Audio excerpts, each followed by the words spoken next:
John Kerry is full of more baloney than a prison sandwich. The White House climate czar, he's embarrassing himself again. He's making these ridiculous claims on Capitol Hill. Watch. We don't own a private jet. I don't own a private jet. I personally have never owned a private jet. And obviously, it's pretty stupid to talk about coming in a private jet from the State Department up here.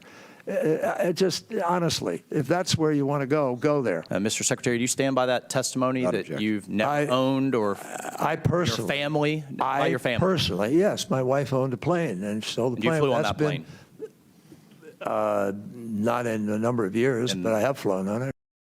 Dude, we all know you fly private. It's not like you're a Spirit Airlines guy. How do I know that? Well, because you say stuff like this.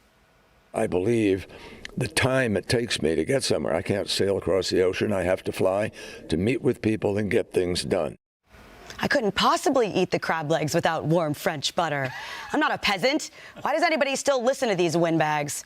Joining me now to discuss, host of Piers Morgan Uncensored, Piers Morgan. Okay, I don't own a jet. My husband, right? He purchased the couch that's in our apartment. Would it be fair for me to say I don't own a couch? I mean, how is this anything but misleading at best, if not lying? The brass neck of the guy, right? Yeah. I don't honestly. Private planes, me? Yeah. Me? Yeah. Well, my wife has one. I mean, I've been on that, obviously. It's crazy. And the problem with it is, not only is he a hypocrite because he constantly uses private planes whilst lecturing everybody else that they shouldn't do things like use private planes. In that, he wins the Meghan Harry Award for double standards on eco issues.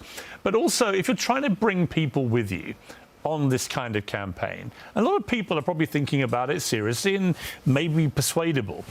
To sit there and just brazenly lie when they know that you use private planes is the worst possible way to persuade people of doing anything. Right, and to call people stupid for suggesting such a thing.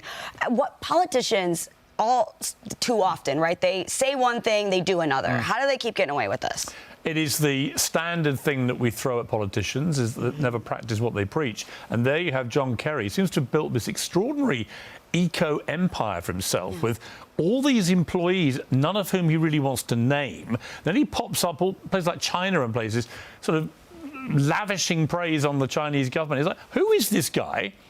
What is he actually doing? Who's paying for it? And how many private planes is he using? Because we know he's lying. Right. So how many is he actually using? And how many times has he been on his wife's plane? Is he trying to pretend that his wife uses his plane all the time and he's never on it? Because I don't believe that. I certainly don't either. And I love that you said, what is he actually doing? Because that's what I've always wanted to know. I know that they go to meetings and they talk about the climate is bad. Yeah. But what is he doing? He stares at us down the barrel of cameras and says, you must watch your carbon footprint. Right. And then the next thing is we know that apparently his family either own a stake in a private jet company. His wife, certainly till last year, owned one herself. So he's up to his neck in the exact thing he is lecturing us all not to do. That's not a great starting point for the great eco-warrior. Yeah, and I think that, if anything, it kind of diminishes the cause, right? Because if these are the faces of this, how are you supposed to take it seriously? If you have hypocrites running any campaign, the public see right through it, and they are not going to be persuaded. So the ultimate victims of this are anyone who genuinely care about the environment, about climate change, about the planet. If you believe, as most people do, that there is some merit to this argument, then he's one of the worst people you can possibly put in front of it as the front man. Right, and demonizing others, like, we all breathe air. I breathe air. I like clean air.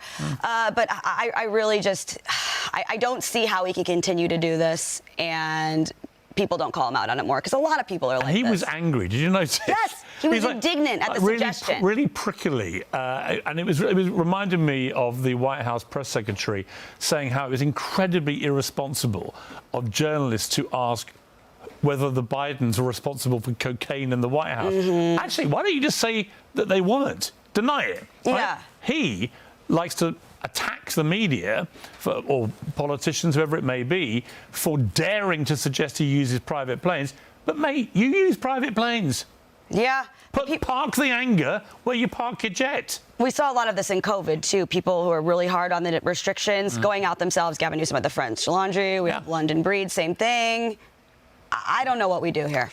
We have to find politicians. There are some But you have to find genuine politicians of genuine principle who actually practice what they preach. How refreshing would that be? It would be amazing. I might actually vote for a Republican or a Democrat for the first time in my life. Anyone who literally just made public statements and then in their private world actually did what they were telling us to do. That would be a good starting point, wouldn't it? It would be. The bar is low and we still can't hop over it. All right, thank you, Piers. Hey, Sean Hannity here. Hey, click here to subscribe to Fox News YouTube page and catch our hottest interviews and most compelling analysis. You will not get it anywhere else.